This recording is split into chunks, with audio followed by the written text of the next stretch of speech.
Women's Day number 2 officially underway. It starts with this Rescue Randy drag. About half the field opting to drag by the straps on the shoulder of those plate carriers. The rest going with basically a hug around the waist and dragging it.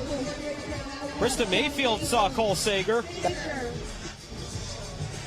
What I'm looking at, two big differences. We've got one hunched over and we've got one dragging it forward. Big difference in the way we're doing that, but a lot of what we saw earlier and what Cole Sager, super powerful male athlete, he was able to just grab the strap and run. But if you don't have that kind of output, the best thing you can do is get Randy off the ground so that there's as little friction as possible. 3 athletes already through the drag. It's going to be Jennifer Smith in lane number 8 in first.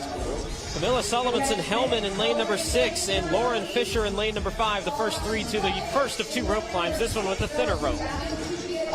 That rope is only 3/4, and then they're going to move on to the fat rope, which is 1.5 inches. So double the thickness. It's going to make that even more grip intensive. One of the athletes making their way up the ropes at this point is Danny Horan. For an update on her, we go to Mike Arsenault.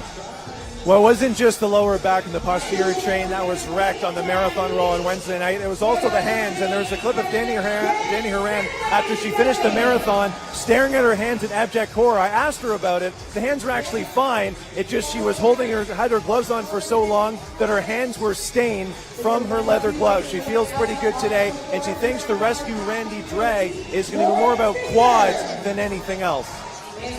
Thank you, Mike. And as she's making her way up the rope for a second climb, we've already got our leaders making their way out, and Jennifer Smith almost stumbling over the transition from the turf to the padding surface as Smith does lead the way.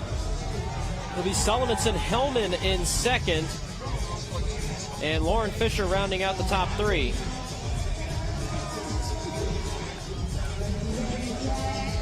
Not quite the jostling for position we saw in heat number 4 on the men's side. This is more what we saw in those first 3 heats, where the field really stretched out on the opening portion of this event.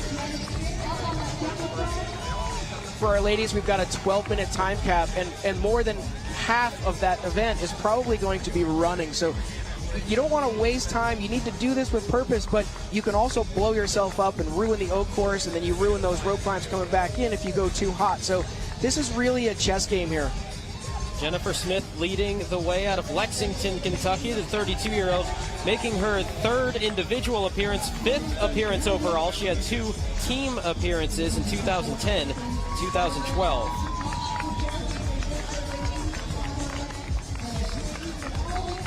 She's somebody that you don't really want to see leading when it comes to the run portion of this event, as she is a solid endurance athlete when it comes to running.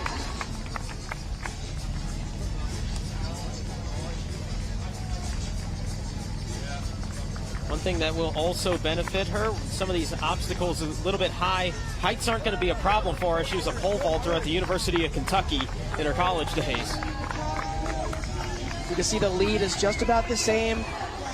They haven't really closed the gap at all, so as she gets to the Oak course, as long as she can move efficiently from one to the next, I think she could be able to carry that lead all the way through back into the North Park. To the Oak course goes the leader, Jennifer Smith. First obstacle will be the hurdles. Some of them those low logs, some the shorter walls, about 5 feet high. Those proving to be no problem as she makes her way to the rope wall, which has started to dry off as the sun has come out. I would imagine it was pretty slick early on for the men in the first couple of heats. I was just going to mention the weather, Brandon. I think it's actually a perfect temperature, overcast skies. It's not blaring sun. This is a great way to start this event. Struggle over the wall for Jennifer Smith, and that's opened up the window for Camilla Solomonson-Hellman, the rookie out of the Europe Regional. Didn't seem too sure of herself on that dismount over the wall, so interval once again increases for Smith as she makes her way under the low net. Looks like that plate carrier got caught a little bit at the end of it. definitely one of the things that we saw with the male heats is that if they kept their vest a little bit loose and it jostled around, it allows them to breathe better, but it also gets snagged on that cargo net as they go underneath it. So it's something to think about. You got to pick your poison.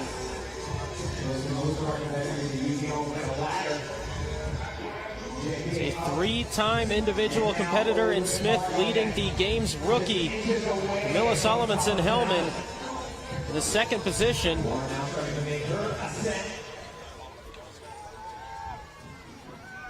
It's like a little bit more cautious pacing on the cargo net than we saw in the past couple of heats on the men's side.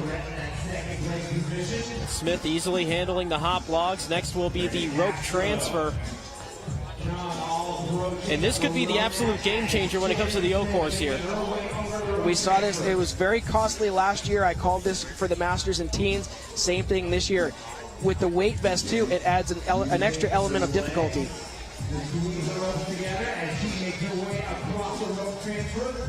Smith hung up on this final rope trying to get to that log, and she does a good job of getting that momentum to swing over to the log, secure her footing, and she's onto the rope swing, the next to last obstacle on this course. Just past the halfway point towards the 12-minute time cap. As Jennifer Smith to this point going wire to wire with the lead as she makes her way to the monkey bars. You can see the change in elevation from that first bar to the second bar and into the third bar. They go up in elevation, then she has to make her way across and come back down. And for those curious, you are not able to go past that first bar. You have to put your hands on the first and last bar. Jennifer Smith has opened up a huge lead over Salomonson-Hellman and the rest of the field. And at this point, it comes down to, can she just handle the rope climbs, and can she hold on to rescue Randy for that final 132-foot drag?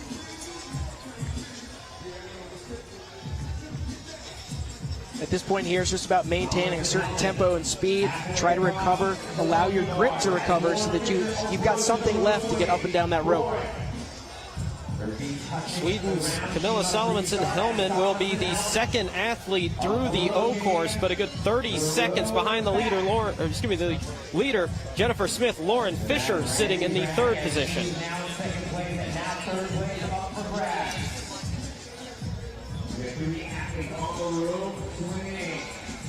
So as the leaders making their way back to the stadium, one thing I'm curious about, we've talked about the importance of the drag when it comes to Rescue Randy.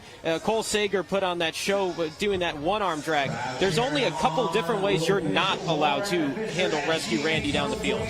You're not allowed to grab him by his wrists and pull, and you're not allowed to grab him by his feet and pull. Anything else is in fair play.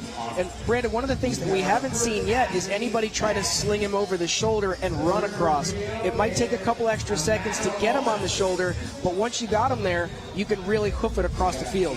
How much of a play into that is the fact that they didn't have any exposure to Rescue Randy before they stepped onto the field? I think it's actually a big deal because it's dead weight and you're not familiar with it. They weren't allowed to play with it before they got out there, so you might spend 15, 20 seconds and that could just be too much, too costly.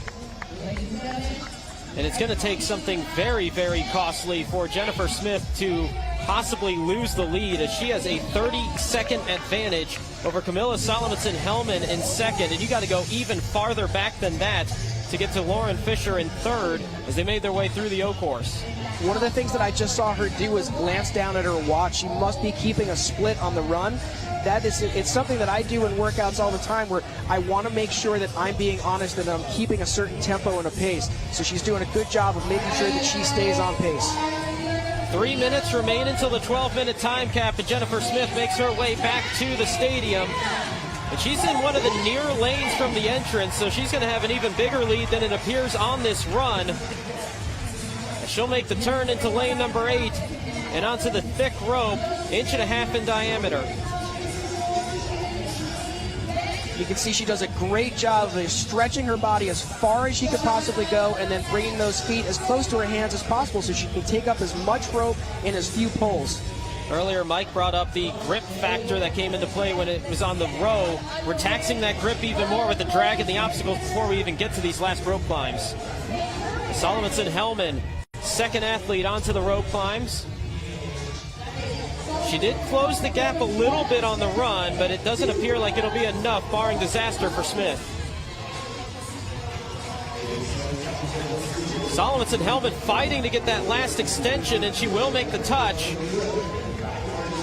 She still has one more rope climb, as Smith has already got Rescue Randy in her grasp, but struggling to really get that moving, as she was fighting for a long time to turn it around. And if Solomonson-Hellman can hurry up, she might have a little bit of a shot here, as Smith is really struggling to get this thing going.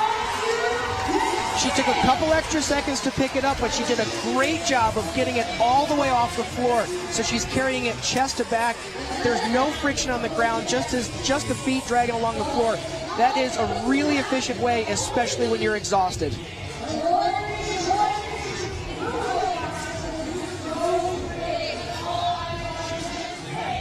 Solomonson-Hellman is closing the gap as Smith sets Rescue Randy down, and we're only about 15 feet apart. First to second as Solomonson-Hellman going with that shoulder strap drag. And we are neck and neck as we have about 44 feet remaining. It's a rookie versus a games veteran as they cross the next to last line. Solomonson-Hellman picking up the pace.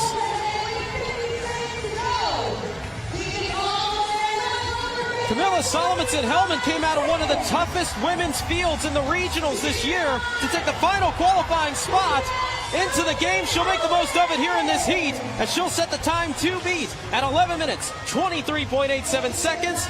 Jennifer Smith will bring Rescue Randy into the end zone and cross the line at 11 minutes and 32 seconds.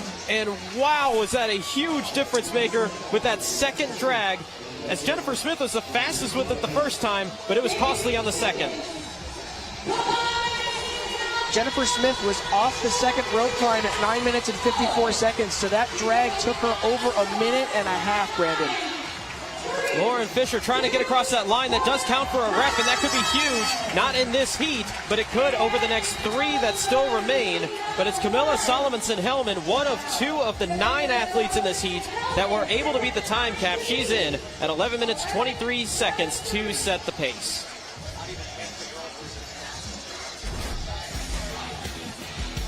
So we have our top time in the books. Still 3 heats remain, and we'll see if anybody in heat number 2 can chase down